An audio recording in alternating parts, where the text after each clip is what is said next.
Shalom keluarga Victory, kita bertemu lagi di ibadah online hari ini. Minggu ini kita menyambut Hari Kemerdekaan Indonesia yang ke-75 tahun. Mari kita sama-sama tidak lelah berdoa bagi bangsa dan negara kita agar boleh terjadi pemulihan. Sekalipun saat ini merupakan masa-masa yang sulit, namun kita tetap percaya tangan Tuhan selalu ada buat kita semua. Kita mau ibadah hari ini, mari kita persiapkan hati kita, persiapkan pikiran kita persiapkan Alkitab kita untuk mendengarkan firman Tuhan. Mari sebelum itu kita mau sama-sama memuji Tuhan. Salam merdeka buat kita semua.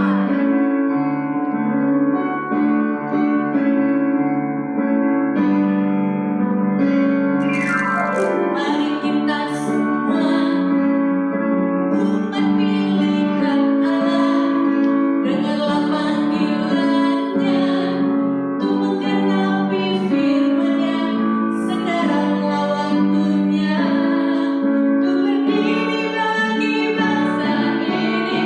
Mari maju umat pemenang. Mari kita semua umat pilihan. Umat pilihan Allah, dengarlah panggilannya untuk menggenapi firman-Nya. Sekaranglah waktunya untuk berdiri bagi bangsa ini. Mari maju umat pemenang. Hei, bukan bangkit, nyatakan kemuliaan-Nya. Bukan bangkit, nyatakan kebesaran-Nya. Sampai setiap lubuk bertelur, semua lidah mengaku Yesus Kristus dialah Tuhan, Raja segala raja. Dialah bukan bangkit, nyatakan kemuliaan-Nya. Bukan bangkit, nyatakan kebesaran-Nya. Sampai setiap lutut bertelur, semua lidah mengaku Yesus Kristus dialah Tuhan, Raja segala raja. Dialah Raja, dialah Tuhan, dialah Tuhan, dialah Raja, dialah Raja.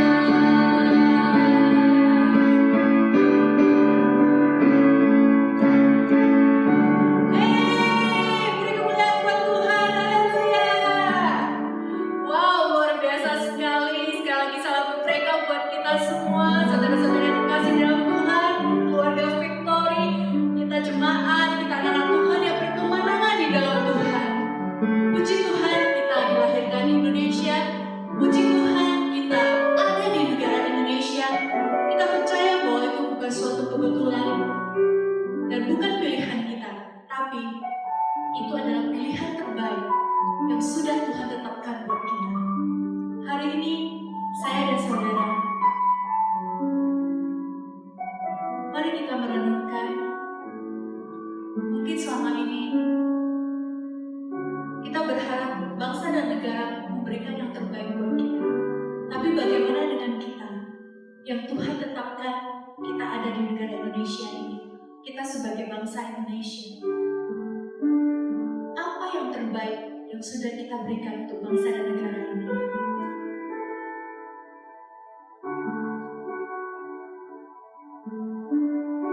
Saatnya sekarang kita sebagai anak Tuhan, kita berdiri untuk bangsa ini, kita berdoa untuk bangsa ini,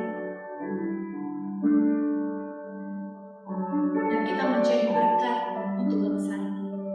Haleluya.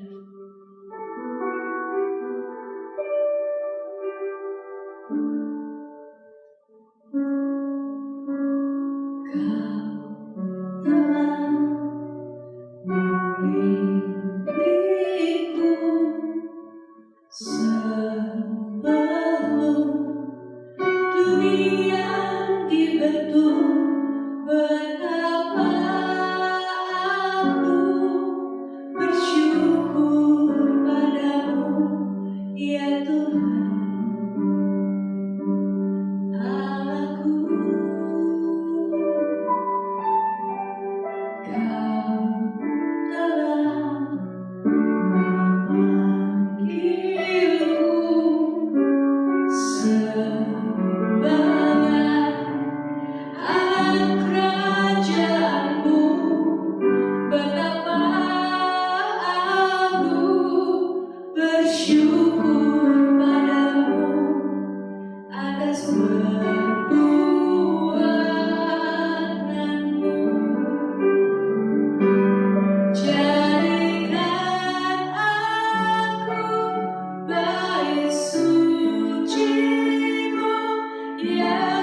Salam.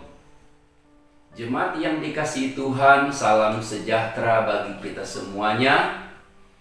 Berjumpa kembali pada kesempatan ini dalam ibadah online. Kita akan mendengarkan firman Tuhan. Nah, sebelum kita dengar firman Tuhan, mari kita bersama-sama di dalam doa memohon hikmat dan pengertian daripada Tuhan, supaya kita bisa memahami kehendak Tuhan dari setiap firman yang disampaikan kepada kita saat ini.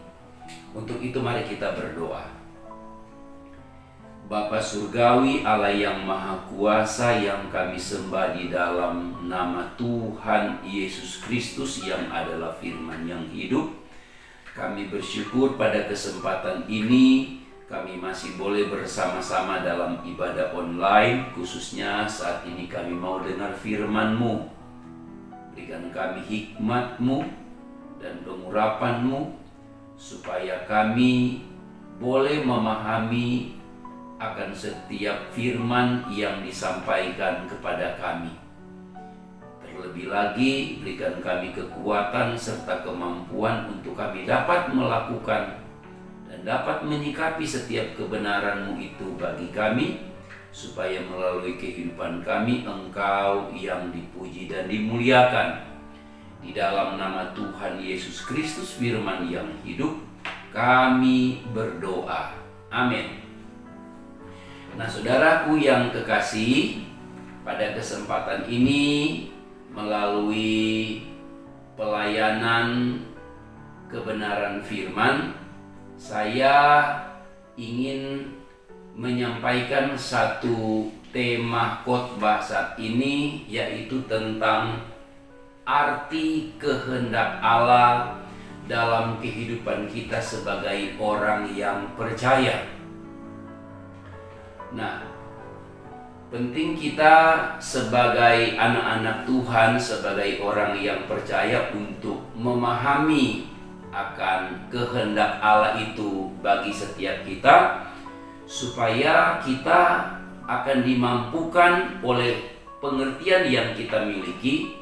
Kita dimampukan untuk dapat menyikapi, bahkan dapat mengaplikasikan setiap kehendak Allah itu di dalam kehidupan kita. Karena yang menjadi tujuan Tuhan adalah supaya kita sebagai orang yang percaya dapat mewujudkan rencananya, yaitu yang jelas supaya melalui kehidupan kita ada kebenaran yang dapat didengar oleh banyak orang melalui hidup kita. Melalui hidup kita ada banyak orang yang dapat melihat, menemukan kerajaan Allah itu melalui hidup kita. Dan melalui hidup kita ada banyak orang yang dapat bukan saja mendengar nama Yesus sebagai Tuhan dan Juru Selamat, Dia adalah Allah Pencipta, tetapi yang lebih penting adalah supaya melalui kita ada banyak orang dapat menerima Dia sebagai Tuhan dan Juru Selamat, supaya sebagaimana kita sudah diselamatkan, maka orang-orang lain juga berhak untuk karya keselamatan yang Allah sudah rancang melalui pribadi Tuhan Yesus Kristus. Nah, untuk itu supaya kita lebih cepat dapat mengerti arti kehendak Allah bagi kita sebagai orang yang percaya, kita akan mendasari lewat pembacaan kita yang terdapat dalam kitab Roma atau surat Rasul Paulus kepada orang percaya atau jemaat Tuhan yang ada di Roma, dalam ayat yang kedua, ayat yang cukup populer yang sering kita dengar, dikatakan begini. Surat Rasul Paulus pasal 12 ayat yang kedua tertulis begini: janganlah kamu menjadi serupa dengan dunia ini, tetapi berubahlah oleh pembaharuan budimu, sehingga kamu dapat membedakan manakah kehendak Allah, apa yang baik, yang berkenan kepada Allah, dan yang sempurna. Dari pembacaan ini secara singkat kita bisa melihat dengan jelas terhadap kehendak Allah yang tertulis di sini menurut Rasul Paulus kepada orang percaya atau jemaat Tuhan yang ada di Roma. Rasul Paulus menghendaki, tentunya ini adalah merupakan kehendak Tuhan bagi orang percaya atau jemaat Tuhan yang ada di Roma, supaya mereka dapat memahami akan kehendak Allah, bahwa ternyata dalam kehendak Allah itu ada kehendak Allah yang baik, ada kehendak Allah yang berkenan kepadanya, dan ada kehendak Allah dan yang sempurna. Nah, ini baru merupakan sebagian kecil daripada apa yang firman Tuhan itu sampaikan atau firman Allah itu ditulis bagi setiap kita melalui jemaat Tuhan atau orang percaya yang ada di kota Roma. Nah, untuk lebih dalam lagi kita memahami akan kehendak Allah itu di dalam kehidupan kita seperti apa, kita akan melihat apa yang tertulis di dalam surat atau Injil Yohanes pasal yang keempat dalam satu ayat, yaitu ayat yang ke-34. Yang pertama, Injil Yohanes pasal yang keempat ayat 34 dikatakan begini, makananku ialah melakukan kehendak Dia yang mengutus aku. Nah, melalui apa yang Yesus sampaikan yang ditulis oleh Yohanes sebagai penulis dari kitab Injil ini, pasal 4 ayat 34 ini memberikan kita sebuah kesan atau sebuah kesimpulan dalam pengertian, yaitu ternyata kehendak Allah adalah merupakan makanan sementara bagi kita yang hidup di muka bumi ini. Atau lebih jelasnya, kehendak Allah bagi kita atau kehendak Allah itu adalah makanan dalam hidup kita yang sementara ada di muka bumi ini. Agak merupakan hal yang aneh jika Yesus berkata bahwa makanannya adalah melakukan kehendak Allah atau kehendak Bapa yang mengutus Dia. Karena dalam pikiran kita atau setiap orang kalau bicara tentang makanan itu selalu berhubungan dengan apa yang selalu masuk ke dalam mulut kita, kemudian dikunyah di dalam mulut kita, kemudian kita telan dan masuk dalam pencernaan kita. Semua orang pasti memahami demikian kalau bicara tentang hal makanan. Bukan hanya manusia, binatang pun kalau berbicara tentang makanan punya sistem yang sama untuk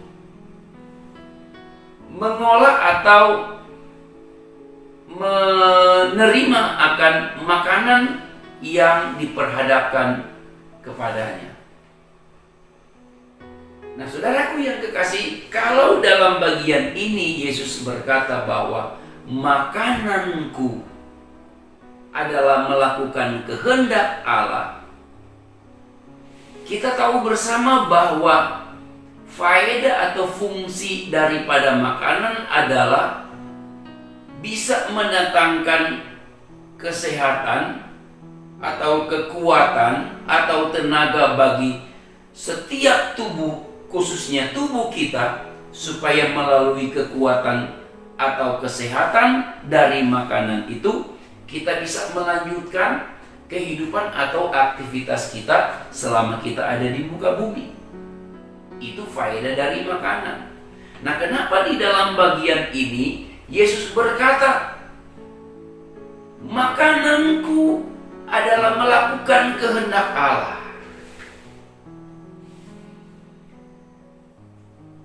Secara letterless atau secara lahiriah, kita bisa memaknai bahwa makanan itu adalah bicara tentang apa yang kita perlu setiap hari. Yang tadi saya sudah katakan bisa selalu masuk melalui mulut kita. Tetapi kalau dalam bagian ini kita menemukan dari mulut Yesus berkata bahwa makananku adalah melakukan kehendak Allah, ini perlu dicermati bukan dengan otak kita saja, tetapi ini perlu dibantu dengan sesuatu yang sifatnya rohani dalam hidup kita untuk kita bisa mengerti maknanya. Kenapa?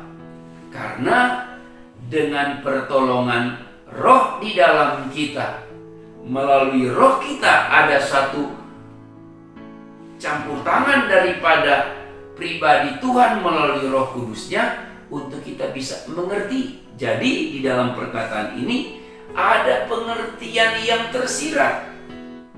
Dari yang tersurat ini atau yang tertulis ini ada pengertian yang sedang tersirat yang hari ini atau saat ini kita bisa menemukan.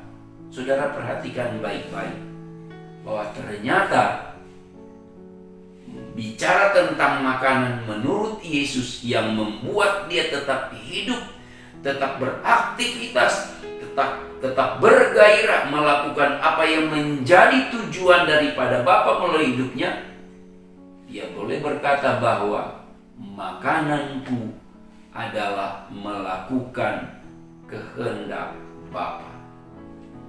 Artinya Yesus bisa berkata begini, kalau kita bisa menjabarkan pengertiannya. Kalau Yesus berkata makananku, itu sama dengan pengertiannya begini, yang membuat aku hidup, yang membuat aku sehat, yang membuat aku bergairah, yang membuat aku bertenaga adalah melakukan kehendak Bapa. Apakah kita sampai di sini kita mengerti tentang kalimat yang Yesus ucapkan lewat mulutnya? Bahwa ternyata kehendak Allah atau kehendak Bapa dalam hidup kita itu sama seperti makanan bagi kita, sementara kita hidup di muka bumi ini. Jadi untuk kita bisa tetap hidup, tetap kuat, tetap bergairah, tetap bersemangat menjalankan hidup ini, maka ingat baik-baik, kita harus memahami kehendak Allah dalam hidup kita. Ini yang pertama. Secara cepat, yang kedua, saya ingin membagikan bagi kita saat ini arti kehendak Allah dalam kehidupan kita sebagai orang yang percaya, sebagai anak-anak Tuhan adalah, saya ingin membacakan di dalam kitab 1 Yohanes. Kalau tadi Injil Yohanes pasal 4 ayat 34 lewat mulut Yesus disampaikan, sekarang lewat surat Yohanes. Masih pribadi yang sama, tapi ini dalam suratnya. Surat yang pertama Yohanes pasal yang kedua, saya akan baca di dalam ayat yang ke-17 bagi kita. Dikatakan begini. Surat Rasul Yohanes pasal yang kedua ayat yang ke-17 dikatakan begini.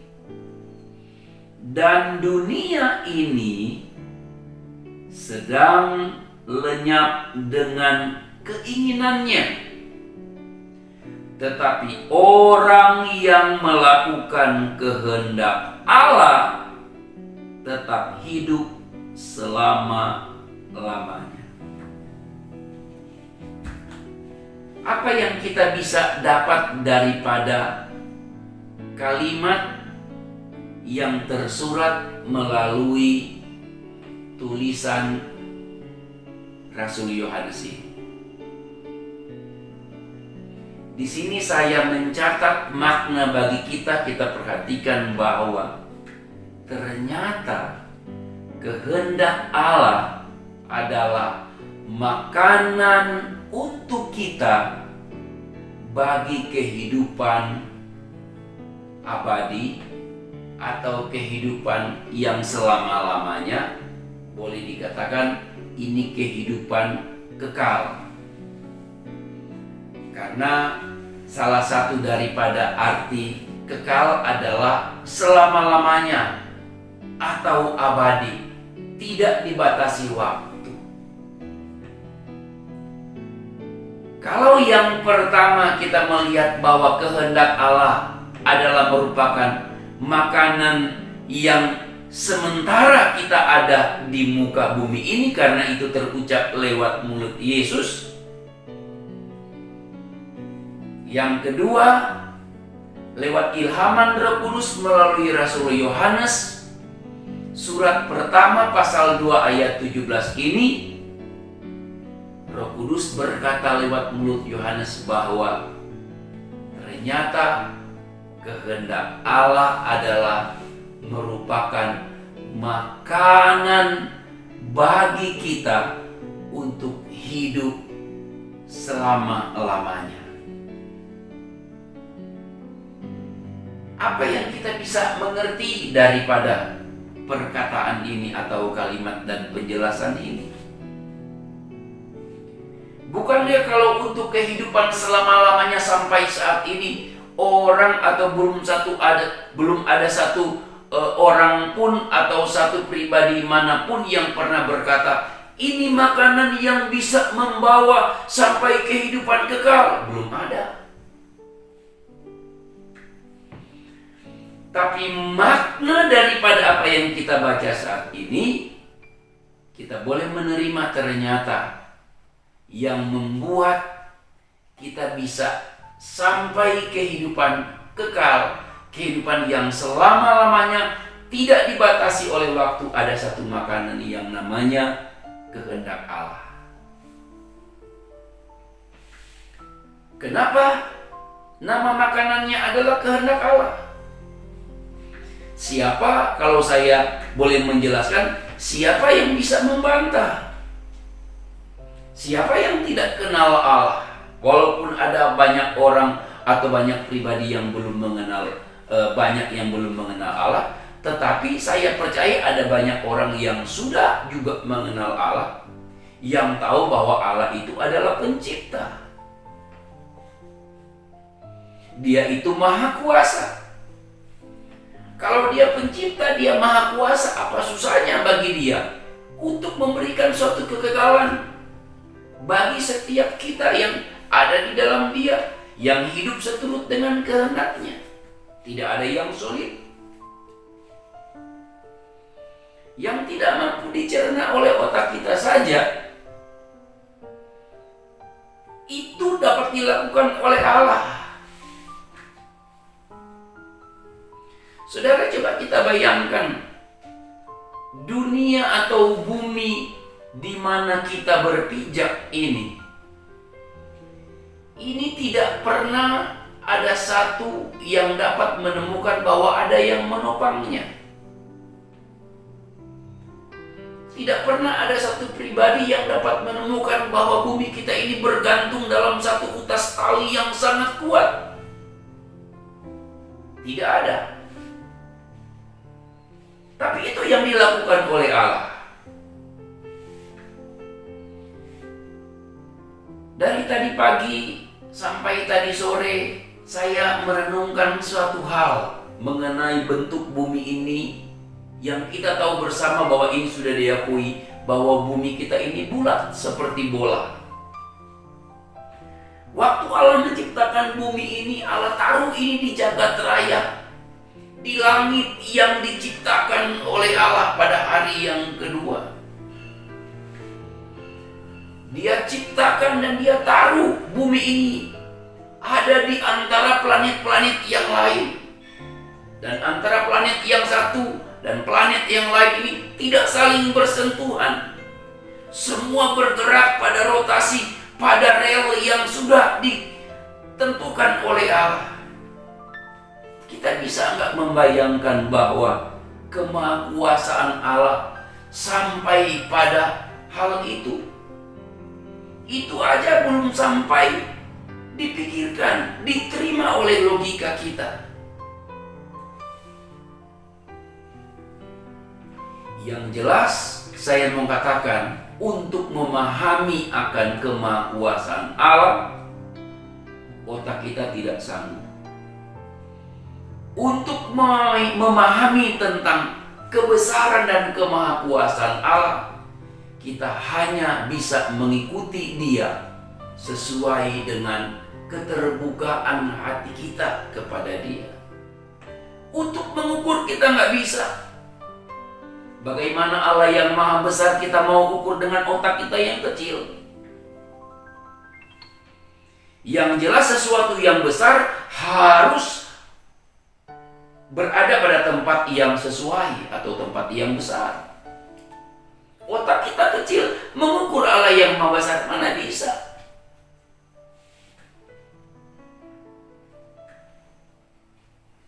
Jadi kalau melalui Rasul Yohanes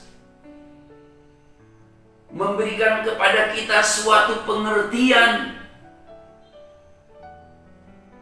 kita mendapat suatu pengertian dari kalimat yang diucapkan oleh ilhaman Roh Kudus, bahwa ternyata kehendak Allah adalah merupakan makanan bagi kita untuk kehidupan yang selama-lamanya. Allah yang menentukan untuk kita selama-lamanya ada di mana? Allah yang menentukan kita itu ada seperti apa di kekekalan, di keabadian. Untuk itu saya hanya memotivasi atau menghimbau, sekedar menghimbau bagi kita. Percayalah bahwa Allah yang kita sembah, Dia itu maha kuasa. Kalau Dia maha kuasa, maka tidak ada satu apapun yang tidak dapat dilakukan oleh Allah. Yang jelas, Allah dalam melakukan segala sesuatu tidak pernah melangkahi firman-Nya, tidak pernah melangkahi kekudusan-Nya. Dia tidak pernah memungkiri akan keadaan pribadinya yang kudus. Itu Allah. Makanya kesempatan saat ini kita bersyukur kita boleh dengar firman Tuhan yang memberikan kita pengertian bahwa ternyata kehendak Allah memberikan kepada kita dua faedah.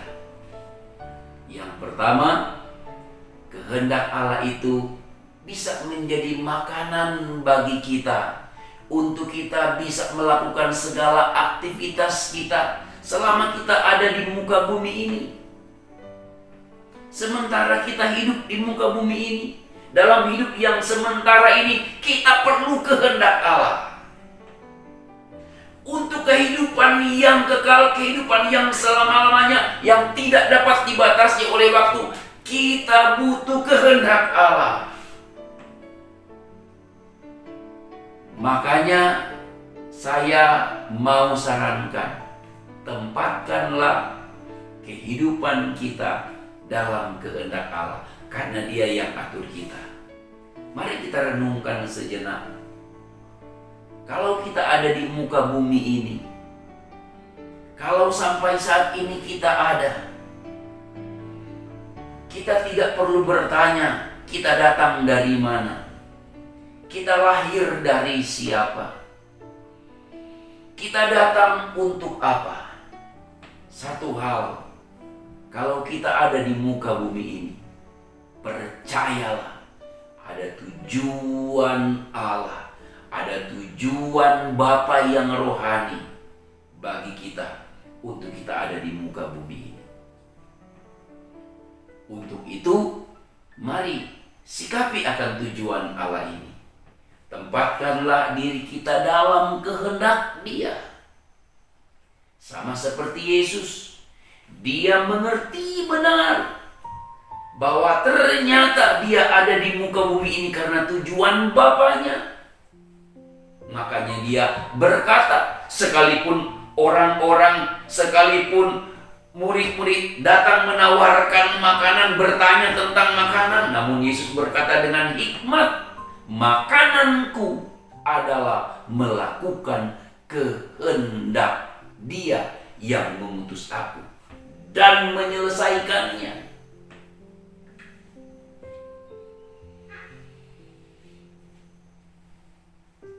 Mohonlah hikmat, mintalah hikmat kepada Dia sumber hikmat, yang firman Allah di bagian yang lain berkata bahwa Dia memberikan itu kepada kita dengan limpahnya.